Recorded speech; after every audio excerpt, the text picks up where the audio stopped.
वैसे ये महल कितना पुराना होगा? थोड़ा ही पुराना है। नहीं थोड़ा नहीं, मुझे तो लगता है मेरे ख्याल से कम 200 साल पुराना तो होगा। नहीं नहीं नहीं। जरा ज्यादा? हाँ 10-20 जोड़ दीजिए। एग्जैक्टली। मैंने चौधरी से कहा था कि ये महल कम से कम 200 साल पुराना होगा ही, ये तो मानने को तैयार ही नहीं।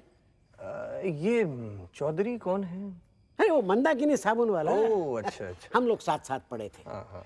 मंदाकिनी साबुन का नाम शायद आपने नहीं सुना होगा। नहीं मैं तो वही इस्तेमाल करता हूँ। मैं क्या, हमारे दीवान साहब भी वही इस्तेमाल करते हैं। हे भगवान, छोड़ दीजिए उसका इस्तेमाल करना, बिल्कुल छोड़ दीजिए। अरे वो साबुन बाहर से सब दिखावा है, अंदर भीतर कुछ नहीं है। हाँ, और प्रोसेसिंग बिल्कुल गोलमाल। न जाने वो साबुन इस्तेमाल करने से क्या क्या होता होगा। ये क्या कह रहे हैं आप? हाँ बिल्कुल, टेक इट फ्रॉम मी। अरे ये चौधरी साबुन बनाना जानता हो तो बनाएगा ना। मैंने उसे कितनी बार कहा कि भाई चौधरी, वो कपड़े धोने वाला साबुन बनाना छोड़कर तू और साबुन मत बना, लेकिन मानने को राजी नहीं। पर बाजार में तो खूब चलता है वो। चलेगा ही ना, चलेगा ही। पब्लिसिटी साहब, आजकल साबुन का नाम माने पब्लिसिटी है। वो बड़े बड़े फिल्म स्टारों का फोटो छाप कर कुछ भी बेचते हैं। सही कह रहे हैं। एक बात कहूं, ट्राई स्वप्न छंदा। वो मेरा साबुन है, मैं बनाता हूँ इसलिए कह रहा हूँ, ऐसा मत नहीं। लेकिन वो क्या साबुन है और प्रोसेसिंग अप टू डेट। एक दिन मैं अपनी फैक्ट्री में आपको ले जाऊंगा, प्रोसेसिंग लैब दिखा। फिर आप खुद फैसला कीजिए। मिस्टर हलदार, अरे आपने कह दिया, मैंने मान लिया। Oh thank you. I promise, आज के बाद इस मकान में मंदाकिनी कभी नहीं आएगी। Thank you. स्वप्न चंदा मंदाकिनी साबुन। दीवान साहब, मना कर दीजिए। मनोहर को मना कर दीजिए। मनोहर, आज से मंदाकिनी बंद। साबुन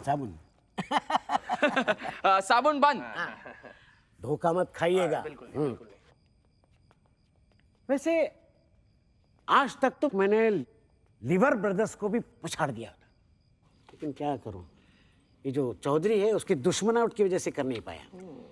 मैं कुछ भी करूं तो वो उल्टा कहेगा। अब इस मकान की बात लीजिए, अगर मैं उसे कहूं कि ये महल कम से कम 200 साल पुराना है तो फट से कहेगा नहीं।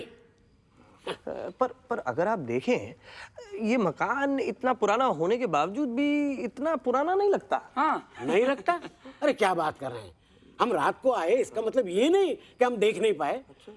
रात को वो टॉर्च की रोशनी डाली दरवाजे पर तो तुरंत दिखाई दिया उस तरफ की वो जो छत है वो बैठी हुई है, और दीवारों में इतनी बड़ी बड़ी दरारें। एक में तो मैं घुस गया था भूल से, आपको पूछे बिना।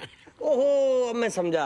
अरे वो दरारें नहीं है तो? वो दरअसल हम वहाँ पे एक दरवाजा बनाने वाले थे, वो काम अधूरा छूटा हुआ है। क्यों भाई?